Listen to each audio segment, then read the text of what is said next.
Great. Thanks so much, Laura. So as she said, we're going to be talking about teaching while you're giving care to patients virtually. I'm Jocelyn Schiller. I'm a pediatric hospitalist, and I'm the clerkship director for pediatrics. So as a hospitalist, I don't actually deliver virtual care, so that's my disclaimer. But I was involved in developing the curriculum with the medical students earlier in the spring of the pandemic. I'm joined by Brian Sack, who is a urologist, and he worked with his team in urology to develop workflows on how to integrate learners into the workflow with MyChart, and that workflow was actually used for the rest of the institution. I'm also joined by Beth Jones and Alex Belikovsky in the Department of Family Medicine. They were champions for virtual care in their departments, and Beth is also a co-clerkship director for family medicine. So today we're going to touch on four different topics. We're going to talk a little bit about being prepared to teach before your virtual visit and what you can do to make sure you're ready for it. We're also going to talk about being efficient because we know time is super important to everybody. Some ways that you can integrate informal teaching without too much prep, and then talk a little bit about direct observation because I think the whole video camera screen just offers a good opportunity for that. We're also going to have a few breakout rooms, as Laura mentioned. I think that'll be great to hear your ideas, and I know that you're all working in different clinical spaces, and I think the collective wisdom of the group will be really useful. So with all of that in mind, it's great to see some familiar faces and some familiar names here. We did want to get a sense of who you are, so we have a couple of poll questions. One is about who you teach, whether it's medical students, residents, fellows, multiple levels. And then we were just curious whether you're doing your teaching in the same physical space in clinic or if you guys are in two totally different spaces as you're trying to teach. If you could take a second to answer that, that would be great.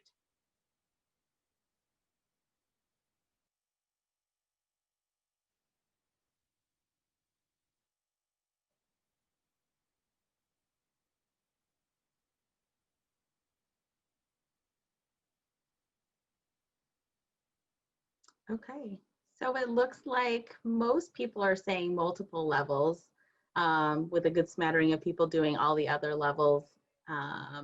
Most people, 55% are responding that they're in separate physical locations, although 3 of you are in the same physical location. So it's just good to know that as we're thinking about our conversation moving ahead. Great, thank you. All right, so now I'm going to share my screen and we're going to start with talking a little bit about being prepared to teach.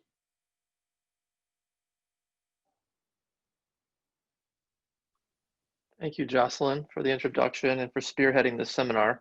My task today is to help prepare to teach. I assume all of you or most of you at least dabbled in virtual care and teaching, so I've tried to summarize the major issues with some of the prep regarding virtual teaching. So on to the first question.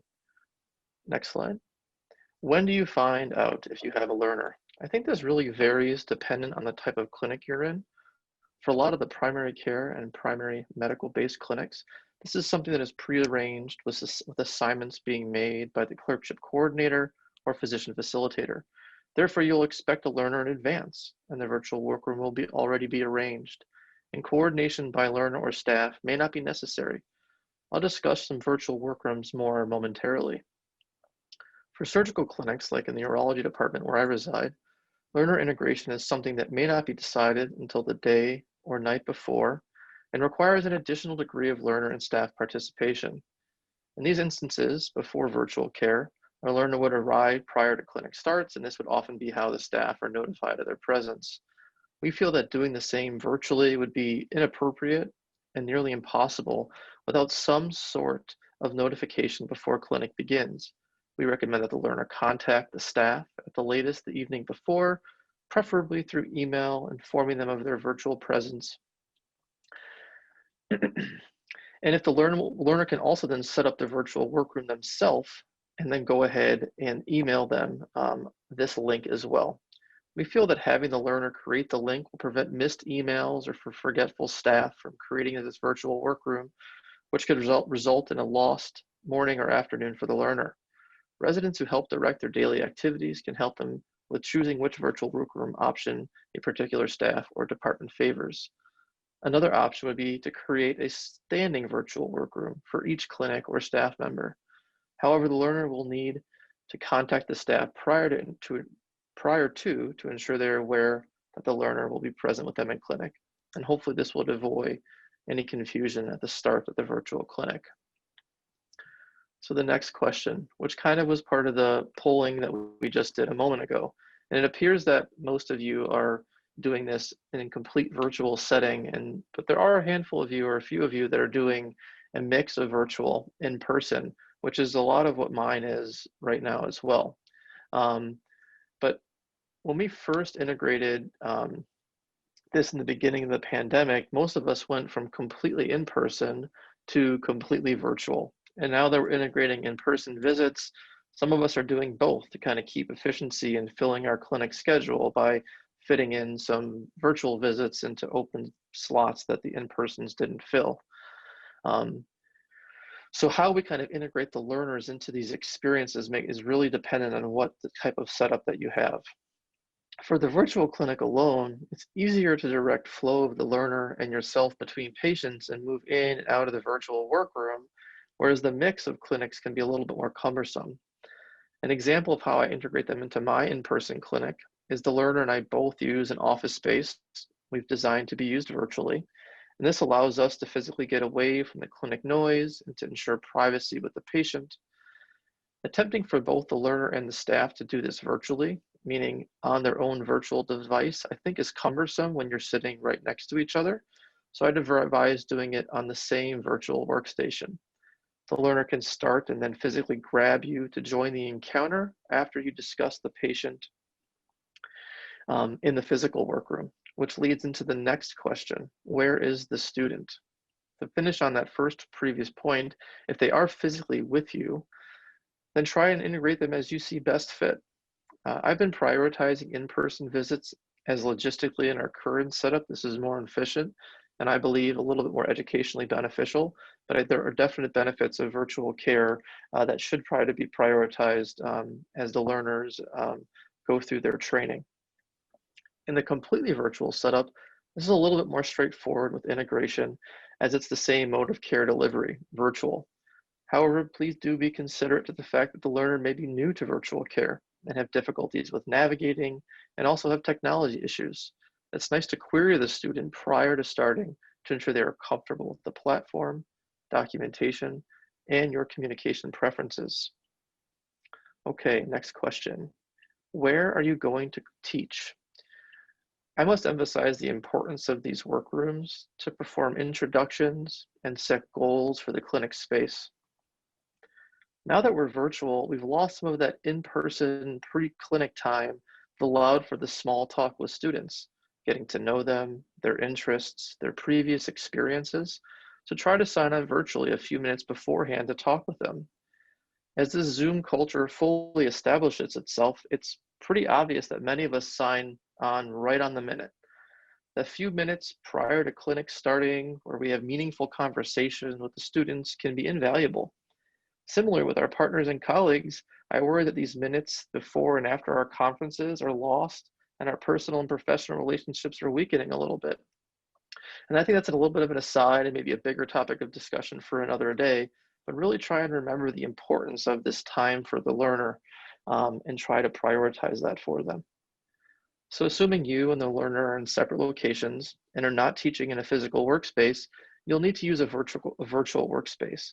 This has evolved a bit with transition of virtual platforms to Zoom, as beforehand we were all using Zoom for our virtual workrooms. You can still do this by using Zoom.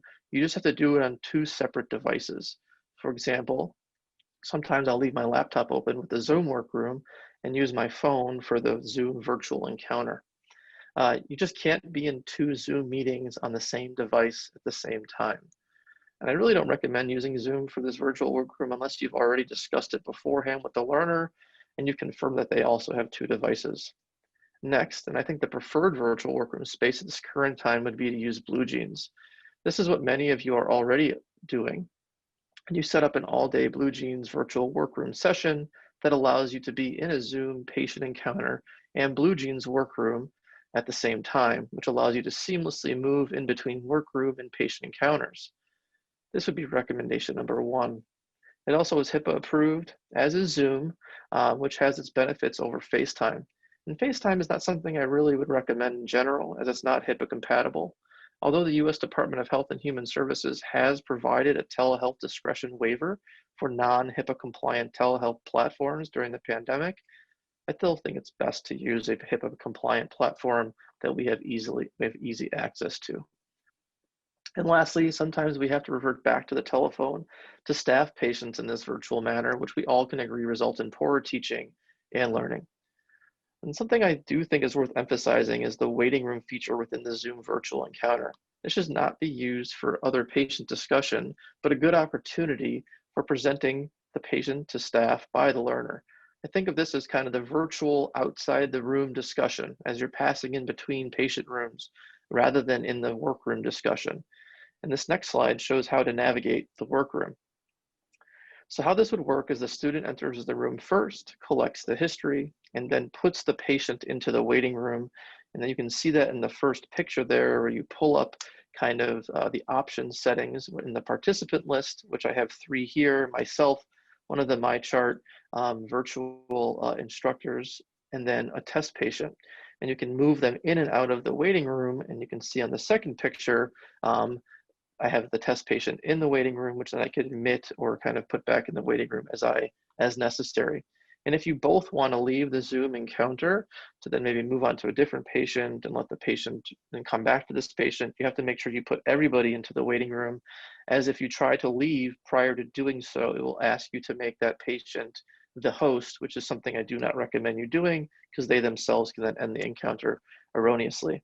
So I do consider this to be a nice option that, if used well, can be more efficient during a busy virtual clinic, as you would decrease the need to switch between platforms. And then lastly, I'd like to bring you quickly to one of the MyChart resources. This is a workflow that we helped design when initially thinking about how to integrate learners virtually. I'm not going to go through each aspect of this slide, but the purpose here is just to emphasize the virtual resources that MyChart has available to us at the institution on how-tos with regard to integration of learners into virtual care and all other aspects of virtual care. Their easy navigable webpage is constantly updated as our methods and systems continually change. So I thank you for listening on learning on how to prepare for teaching. And I think now is our time for our first breakout. Great.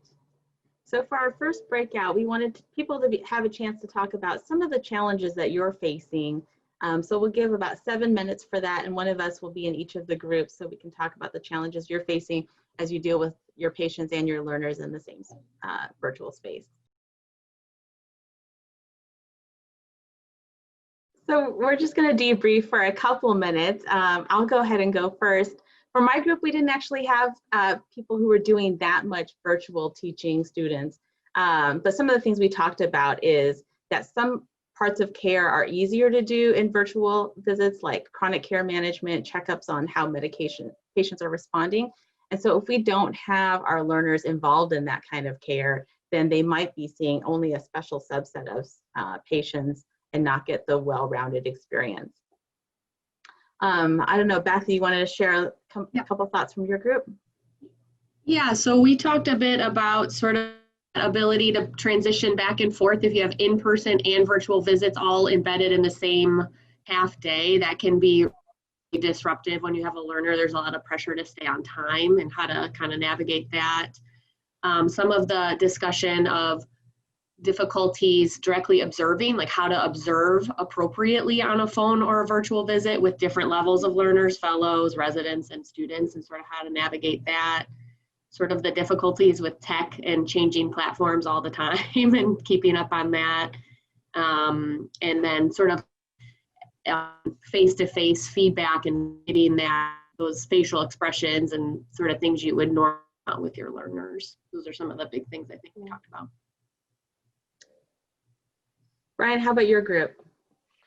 Yeah, we touched on some different aspects. One of them was chaperone and interpreter inclusion into the setting of virtual learning, and one additional kind of person that would have to be brought into the room, and how to do that logistically from home can be a little bit difficult. Then I'd say the meat of our discussion was about how to bring in learners from afar. So, as we're kind of entering into interview season and sub-I period, which has already passed a little bit, but how to integrate sub-Is from afar into learning. And we talked about a few different options, including bringing them on the ward. General surgery department is doing some stuff with some AR, which is really cool. That's something that Mark Cohen is piloting in the Gen Surg department. Alex? Also, sorry, just wanted to add that Dr. Cohen had put something in the chat that was related to what Dr. Sack was talking about earlier, that soon you'll be able to use Microsoft Teams for this too. Oh, we've got some. So what we can do now, we've been piloting this now in general surgery, and we're actually looking for several other departments. We're putting together kind of a new center for medical and surgical augmented reality and XR on the Med campus. But one of the things we're doing is the new Microsoft HoloLens 2, there's going to be a Teams 365 integration to the health system. And what you can do with these headsets is you can actually run with virtual remote assist. You can bring all of the MyChart stuff into the headset. You have one person in the room with the patient, and you can have the whole team virtual, residents, students, all of your learners, having a discussion with the patient and actually seeing the exam at the bedside and everything. So it's really a great way to supplement some of the teaching that happens and making sure that students are really brought into the patient experience a little better. Works a little better than a laptop or an iPad in the room. So that's something that we're piloting right now, and we would love to have more departments that want to trial this. We're going to have some mobile carts with I think there's going to be about 6 or 8 of these mobile carts that you can access from the Sim Center, and you'll be able to take to the wards or to your clinic to do these. So if you want to learn more, feel free to email me, and I'll happy to get you connected with the group. Awesome. That's super interesting. Great. Alex, do you want to debrief your group a little bit? Sure. So we had people from different departments, and so the challenges were different between departments.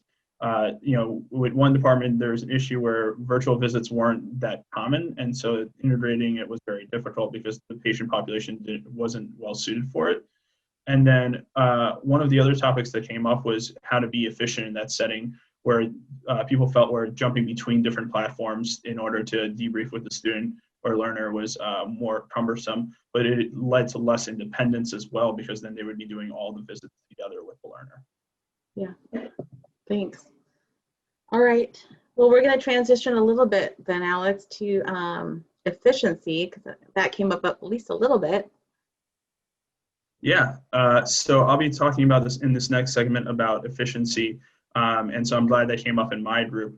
So when I think about efficiency, I think of it in 3 domains: timing in terms of how do you stay on time with your clinic workflow, tasks, what can your learners be doing in parallel to you while you're doing other work, and then briefly touching on teaching and how to do that efficiently. Beth Jones is going to talk more about that in the next segment, but I just wanted to give a little segue to her in mind.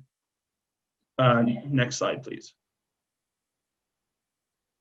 So when we talk about timing, and I think this is actually probably the most important concept, is really setting expectations with your learners early, including things like how long to spend with each patient, how many concerns should they address. Especially in family medicine, our patients can present with basically unlimited amounts of concerns, and so students can get, or learners can get stuck in the room for a very long period of time. So really triaging and setting expectations for the visit early on can be very helpful. And then, especially with the virtual visits, how to triage if there's technical difficulties. So for instance, if Zoom isn't working, I tell my learners early on, switch it to a phone visit. Don't waste time trying to get Zoom to work after a couple minutes, or trying to come and find me and ask me what to do. I try to make sure that they're able to proactively say, okay, the important part is actually at least discussing with the patient.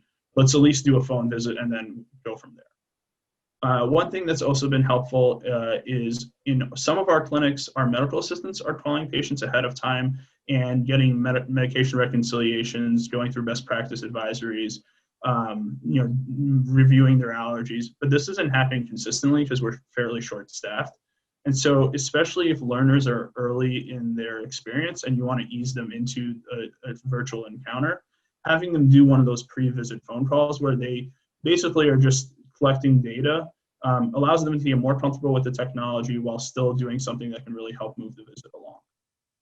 And Brian talked about this earlier, but when you're managing multiple learners, you need to think about different challenges that might occur if they're all in the same space versus separate spaces. Meaning, if they're all in the same space, you may need multiple HIPAA compliant spaces in order for your learners to all be doing visits simultaneously. What you don't want to have happen is your learners are all waiting on each other to be able to start a visit.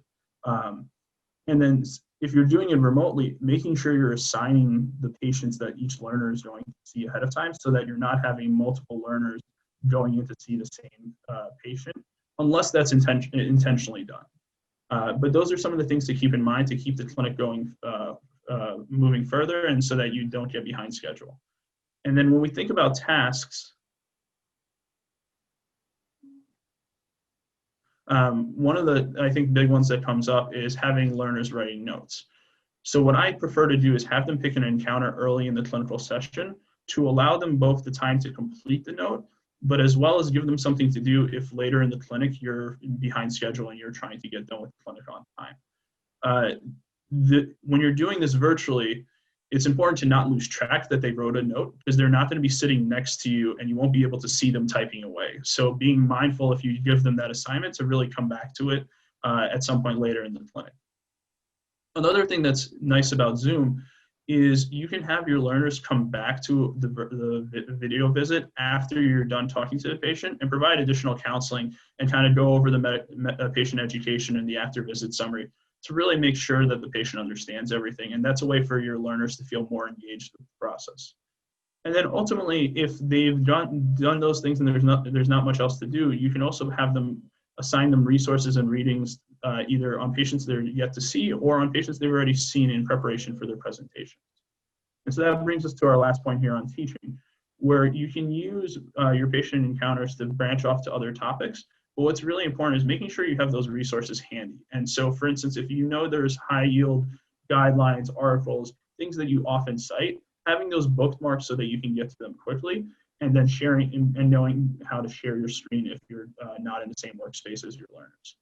And Beth will talk more about informal teaching, but if you're going to do formal teaching, making sure that these are things that you've prepped ahead of time, whether it be a PowerPoint, or if it's something like a Chalk Talk. One of the big things with Chalk Talks is actually making sure you have practiced it and gotten it to where you can do it quickly. Even with virtual visits, I've actually used Word documents in order to do the Chalk Talks, and that's actually worked fairly well when you're sharing your screen. And so those are just some quick points on efficiency, and I think we'll move on to our next breakout room here in a second. Great. So we're going to have everyone break out into the same groups again and talk a little bit about their own tips for efficiency, again, kind of building on this group collective knowledge. So we'll have breakouts again. This time we're not going to be debriefing in the interest of time, so you'll just hear your group's suggestions. So here we go. All right, we're in our home stretch. This is the last segment that we're going to have. I'm just going to talk a little bit about direct observation. I think we all know that direct observation is important to be able to see what our learners are doing and to be able to know that they're actually doing the right thing. But I also know that it's really hard to do and it's not always done because we just don't have time. There's a lot of adult learning theory about how when we can actually see people with real patients and how they're doing, that they learn better from that than maybe simulated experiences or talking hypothetically about a patient in a conference room. And I think that this virtual care space really allows us to have a time where we can see exactly what their face looks like when they're talking to a patient and what does the patient's face look like. So just wanted to encourage people to try some of this out. If you are going to do some direct observation with your video visits, I think setting some expectations and clarifying things both for the learner and for the patient are important. For example, are you as a faculty member going to have your video on or off? If it's on, I think that the patient knows you're there and that can be comforting. On the other hand, if it's there, then it's easy for the patient to direct their questions to you and it's a little easier for you to interrupt. So just clarifying what your expectations will be there. We've talked about making sure the student knows which part of the history you want to observe because you don't really want to observe a 1 hour history. I would also put in a plug, especially for our med students, to encourage them to try to share some information, share their final diagnosis with the patient or some of the management plan, because I think that's something that we often cut students off on, but then they jump into internship and we don't actually know if they know how to navigate that shared decision making. I'd encourage you to try to avoid interruptions. And then if possible, I found it with direct observation, writing exactly what the learner says is helpful in giving feedback. For example, I think if you told me, hey, Jocelyn, I don't think you were very empathetic, but you didn't have any concrete examples, I would just say, no, I think I'm really nice and I don't know what you're talking about. And we would just like butt heads and never be able to move forward. But if you could write down the encounter and say, well, the patient said, I'm scared I have cancer. And you looked down, and I noticed that when you looked down and didn't respond, that the patient's face fell and she became more concerned.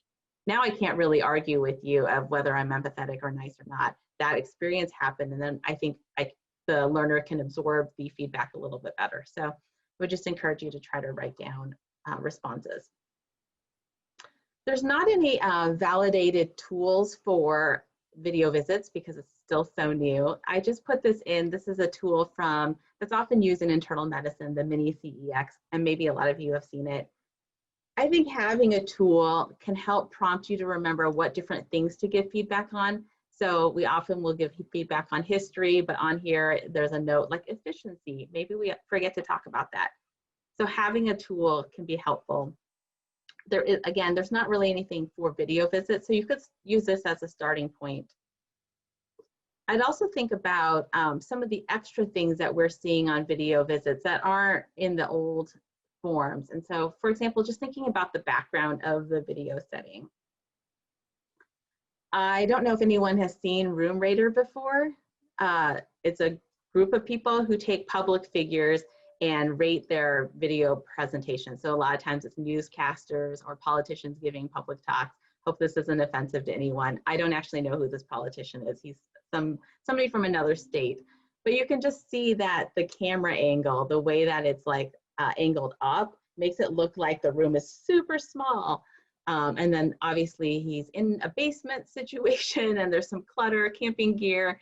And so the video visit can be a time that we can also think about giving feedback to our learners about their backgrounds and how they're being perceived. Or they can give us feedback because maybe we're not aware that our basement is also a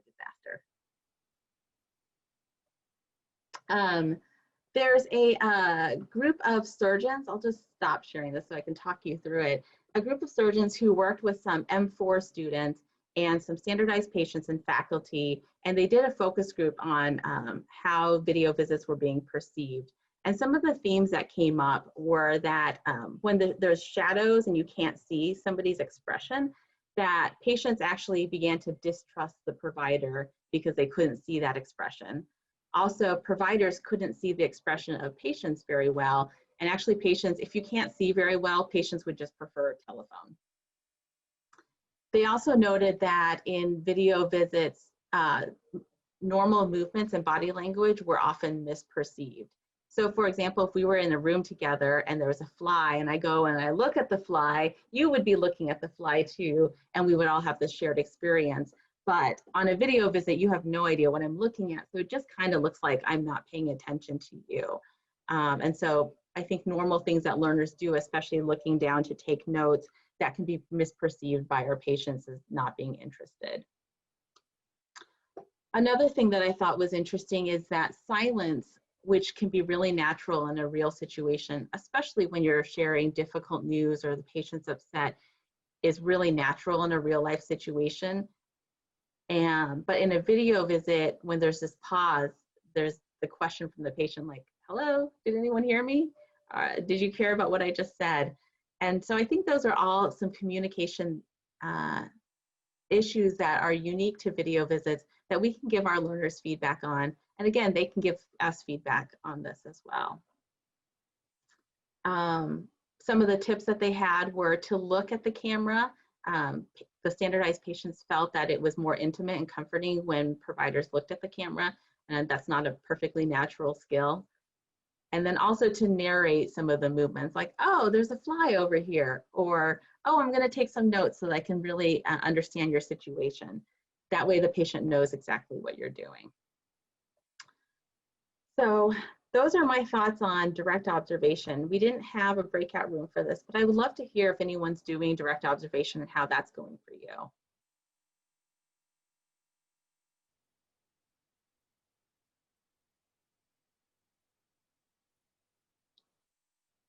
Great. Then the last thing we wanted to do is leave a little bit of time for questions, and we would love if people would put in the chat one thing that they're going to take away from this workshop, whether it's one thing that they want to try now, one thing that they hope to learn more about. I think that that action just helps solidify for yourself your learning point from this session, and also helps us know what you took away from this. So we'd appreciate that. And while people are typing that in, we'll open it up for questions.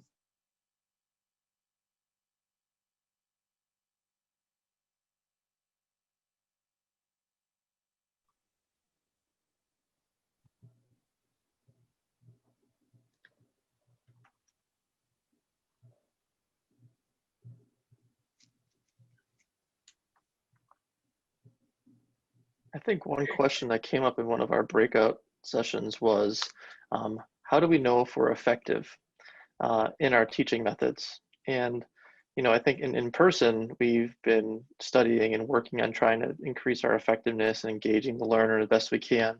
And how do we continue to do that through this virtual platform, which I think is a little harder to ascertain. I think it's harder to ascertain maybe more in the classroom setting, where there's a lot of people and it's not necessarily one-on-one. But still something to think about how you can improve the way you're teaching, and asking for feedback from the learner, I think, is important, as you just mentioned, as they may be more facile in these tech applications than some of us older people are. Yeah. I think with technology, it definitely brings some humility to all of us who are not super great at that. But maybe that humility can open us up to asking our learners for feedback on things, so that learners can tell us more up front or at the end, you know, what they got out of it and what we could be doing better. I'm seeing some great comments here on learning to use Zoom a little bit better for breakout rooms and blackboards and polls. Some excitement about the augmented VR, so I'm sure people will be reaching out to Mark about that. Trying to share resources. I think that's a great idea when we're super busy. Just here, go read that on your own. But I do think that learners like knowing where to go with their learning. Some thoughts on brief focused teaching points, communication, feedback. And then there's a question about how to improve virtual teaching that's recorded for medical students, which I don't know exactly what's on the next session, but I know they are talking about virtual teaching, and a lot of our Zoom talks that people are doing are recorded. So if you have time, I'd encourage you to go to the next session as well. Trying out the Blue Jeans plus Zoom. We'll give that a try. Great. I think there's some really great ideas here. I think one other thing that we were going to bring up if we had time, and since we have just a minute or two, was this idea of inclusivity and inclusive teaching. And I think that in virtual teaching, it becomes maybe even more difficult, as Brian mentioned, as far as like trying to get to know your learner a little, some of those sort of back and forth you usually have. And so as Brian mentioned in the very beginning, I just want to emphasize getting on to whatever that workspace is a little bit early, even a couple minutes early. I know I show up to clinic like the last possible minute sometimes, but just those couple minutes, and then have something prepared in your little 5-minute speech of like, who are you? Where did you come from? What are your goals? What are your expectations? Here are my expectations. You know, just remembering when you were a learner and you're showing up to a new place all the time, you feel so off kilter, and this just adds to that. And so I think the more you are consistent with that and are able to take just those couple minutes to get to know your learner a little bit really goes a long way. Yeah, I think that's really important. And also the bias that we might have, because that one student has a really great webcam and a great tech setup, And, you know, I put that picture of the room rater, but maybe for some students that is the only room that they can do this because they're sharing a small space with other people, and not to be judging their clinical skills based on what we can see or their financial means for technology.